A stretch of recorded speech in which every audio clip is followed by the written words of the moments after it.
Well, We cannot make this choice for you, but we think this is the correct choice. It is better than you dying here and not getting a say in the matter at all.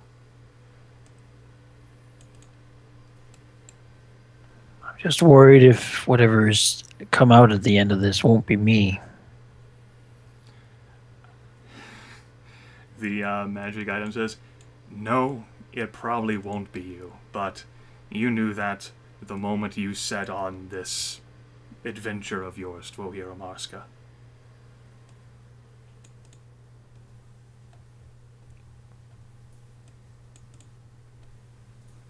Just gotta look out at the water, at the sea. It's very sort of translucent and ethereal given the psychic duel still ongoing. Mm-hmm. Very, yeah, well, The light, it's not that far past dawn, so it casts a odd hue on the landscape. well.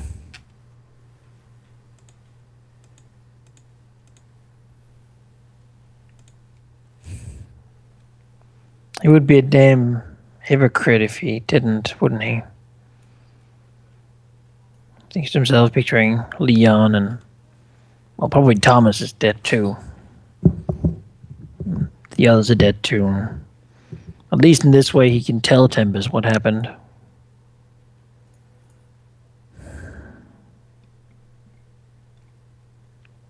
All right. I mean, still isn't sure, but on the other hand, this whole endeavor has kind of proven that he isn't good enough. Maybe,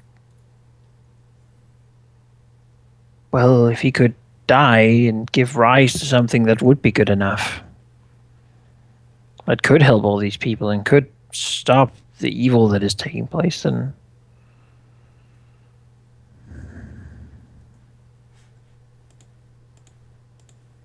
well, he'll just look at it, sort of have tears in his eyes. He looks over the water again. It's just, I'm not sure yet, but just do it before I change my mind. All right. And that will be where we end this session of the 13th Age campaign. You three will be getting a full heal up.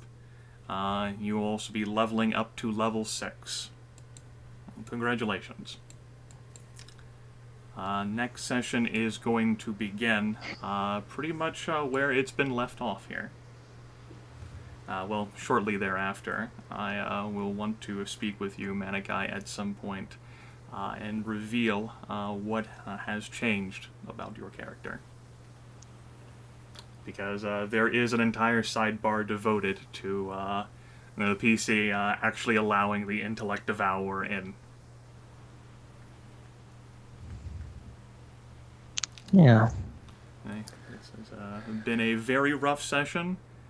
The combat down there at the bottom floor was intended to be extreme, in part because it was also, avoidable. Not that I expected you to avoid it because of it being a living dungeon and being wholly evil, but that it would be prepared to try and defend itself.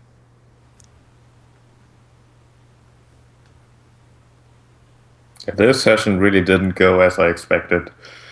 What did you Well, expect from the session? Uh, maybe not too much. I did expect it to be a hard fight. I did expect us to fight. Honestly, I didn't even consider the possibility of another compromise because that seemed really silly. After essentially doing compromise last time and then essentially having to come back to, I mean, convincing the source of evil chaos beasts to maybe move away a bit and not bother the humble people of Newport in the future. That seems like a far-fetched a far-fetched what's the word? Yes, it seems implausible that it would do so. However, at least by initial things, it was open to bargaining. Uh, I didn't expect I didn't expect Leon to die, of course. Expecting that would have been a dick move.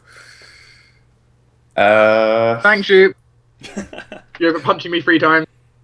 I mean, that confusion really. Yes. This I thing mean, aberrants are good at. In part, it was definitely worsened, and Leon probably would have survived that had he not teleported. yeah, that's kind of what I have been thinking about as well. Part of me wants to call this whole, oh, you teleported, you broke the rules, there's a new enemy now, a dick move, but it really isn't. It was, unlike the Red Caps, it was very much anchored by an in-universe reason, a reasonable reason even. And, You've we, been we knowing about broke it the the entire rules, time. we broke the rules, we paid the price, so it's probably just the initial anger of Yes, having a player character die. I can understand as well, and I do want to convey that I just wanted to stick to the rules that were designed there, and something that the dungeon did warn about in its signs was not to teleport. Yes, Yes. I respect that, Grimith. If you didn't do that, and later on I would have noticed, I would have called that out. It is most definitely far better than, oh, you said a word, now Creel is going to summon stuff. But It was a legitimate thing. That was an oversight. Leon might regret things as a player. It's happened. I don't like it whenever anyone dies. I love seeing stories blossom, but I just wanted to try and stick true to the own continuity that my enemies and non-player characters have made. And I feel for it. Like whenever Fargus died, whenever Thomas left, like I get attached to these stories, and like I live through like seeing your characters and what they go through, and it matters to me seeing all of that. But if I wasn't, I don't know, I don't want to say stern enough. If I didn't try to like put you guys in danger, then I think their stories would end up meaning less. If there's no threat of failure, then everything is just pointless. Right. It is the challenge. It's the risk of failure that makes it still does hurt me though. I don't feel comfortable about any situation involving that because I feel as if I've snatched away fun or like taken it away in some regard. My eyes are watering up right now. Like please don't go. Like don't. the characters and their lives, and then how they live them and the deaths. Like the investment that you have poured into like your like alter egos, your personas, that it shows with me, and it reflects positively upon the campaign and the stories that we're building together. That matters to me, and so I do take moments like those incredibly serious, especially in this campaign where coming back to life isn't as readily convenient as other high fantasy campaigns. But, coming back, there is something to be said about coming back to life. I will also admit, revealing behind this, after Leon's death, I had strongly thought to myself to just throw the Intellect Devourer out. I had thought like, no, I can't do this again, and then I thought about it and realized, no, I planned for this and prepared for this, and it's what the Intellect Assassin would do. He would look for a weakness and strike. I can't just wipe that away. Yeah, consider coming back to what I expected for this session. I did not expect to encounter the Intellect Devourer, although in retrospect the signs were definitely there. Yes. And It was on the boat. definitely. Sure of it. Yeah. Yes, there was plenty of opportunities to investigate, even whenever you arrived in Drakenhall. It's just that you guys left the boat and went to do your own thing. And He was there as well? Man. He rode with you guys on the boat. He snuck on. I actually did at one point have a suspicion of. It's that one guy I wonder who if never there's an showed Intellect up. Devourer somewhere. But the issue is I didn't know who the Intellect Devourer had, so I had no way of trying to search for it. That was that one guy who didn't show up, and then it popped into. Well. It got into the captain's brain. Oh, the captain. Yep, that's. I thought so too. I'm definitely certain that is the exact conclusion I came to last session. It snuck into the cook and basically rode with you guys to Drakenhall. because it didn't see any reasonable opportunity to do anything. It was like, no, they're on edge. They'll fucking see me out. And it got to Dragon Hall, and then whenever it got back, it decided out of desperation it would make a move, and just hope that everything fell into place. So he attacked the captain, and he took over the captain, and he made it look like, an assassination attempt, which was pretty rubbish and shoddy, and certainly allowed plenty of opportunities to investigate. You could have fucking blown apart every fucking sailor in the vessel. Just thrown the captain overboard and the sailor overboard. Yep, you could have certainly done that as well. Would not have killed the intellect assassin, but damn, he wouldn't have done anything. Saved the Death Speaker. Yes, that was in place as well. If no investigation had transpired by the time you arrived on Creo, and the Death Speaker was left here, the captain was going to make his move on the Death Speaker, and the Death Speaker would have been taken by surprise.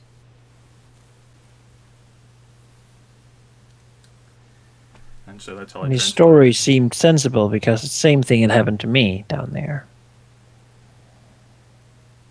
Of losing my magic. Mm-hmm. If it's amusing, if you guys had actually not bought an escape boat, that would have caught the intellect assassin in a lie. Because I had determined, like, before last session, I was like, well, he's just going to fucking throw it out of desperation that the captain sailed away on the escape boat, and let's see whether they're paying attention to detail. And then you guys bought the damn, like, small rowboat. Yeah, we had one. Yep. And that... So what you're saying is we should have checked if the escape boat is still there. And I'll go ahead and reveal this, I guess since I'm just at a sensitive, vulnerable moment. That boat is down at the bottom of the fucking sea. Oh, shit. That boat's at the sea with the bodies of those who died and the captain. They're all down there.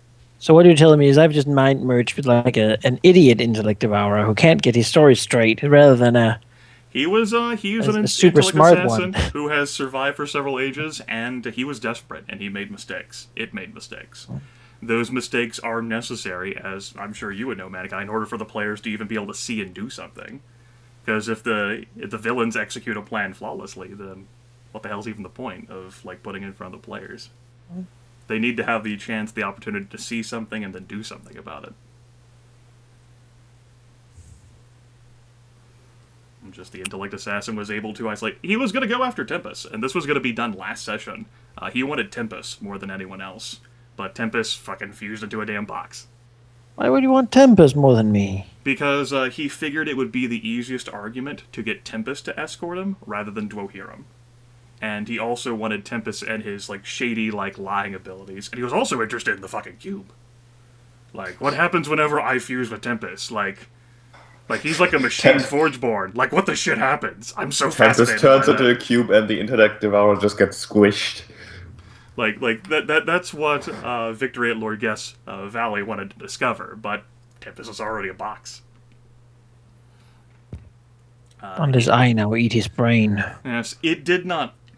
It didn't think that it could reasonably lure anyone else away from the ship, and I wondered that too. Like, it was gonna do a desperate gambit to separate you guys, because it wasn't gonna attack unless it isolated someone.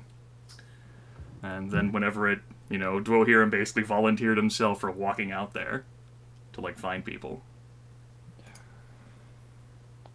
Which we kind of need, because who knows how to steer a fucking boat? Yes, and of course the Dwohiram, of course the Death Speaker, saying that, he could, like, raise some skeletons, like, fucking sail the thing. He offered that before in the past. Mm-hmm. But they're very bad sailors. Which, of course, the Death Speaker couldn't actually do because he was dead. So yes, there's some insight into it. This session is a very rough one for me too. We'll see if I should consider my character dead, as I currently do, or not. No. Dwohiram is definitely not dead, but he's definitely changed. And we'll have to talk to. I suppose we can have that conversation now, although it can be something that's thought about and mentioned in the days. What we want to do involving Leon, or what you want to do, Dark? Like, you want to, like, make a new character? Do you want them to, like, find a way to, like, bring your character back? Are you done with the campaign? I honestly can't give an answer to that straight away. That's understandable. I certainly had quite a bit of investment in Leon as well. because certainly Leon has become a character I'm quite invested in. He's, been my character since the start. On the other hand, death is also a valid way to end a story. Is it the correct way to end a story? I would need to think about that. Okay. You, as noted, you folks will be getting your level up. You will also be getting your full heal up. You will be able to have some rest in and time to reflect. You won't have any other combat before you'll effectively get your full heal up.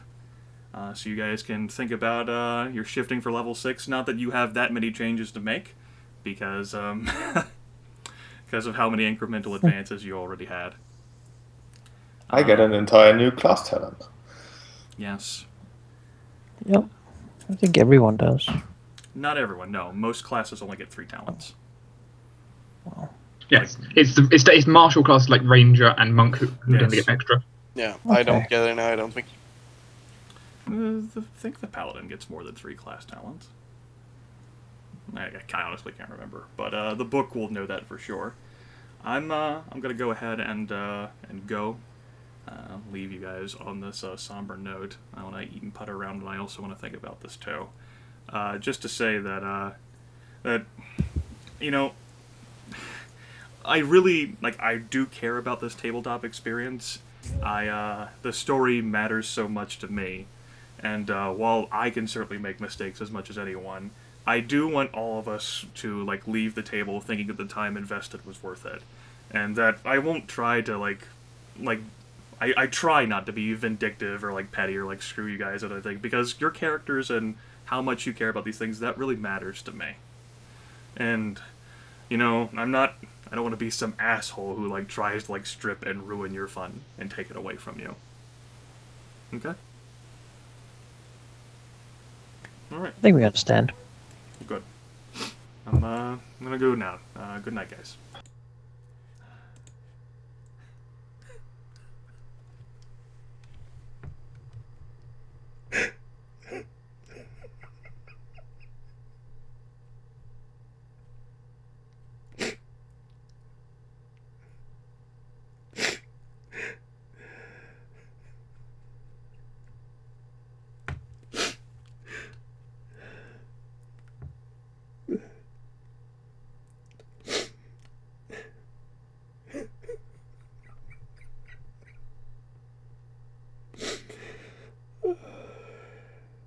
Well,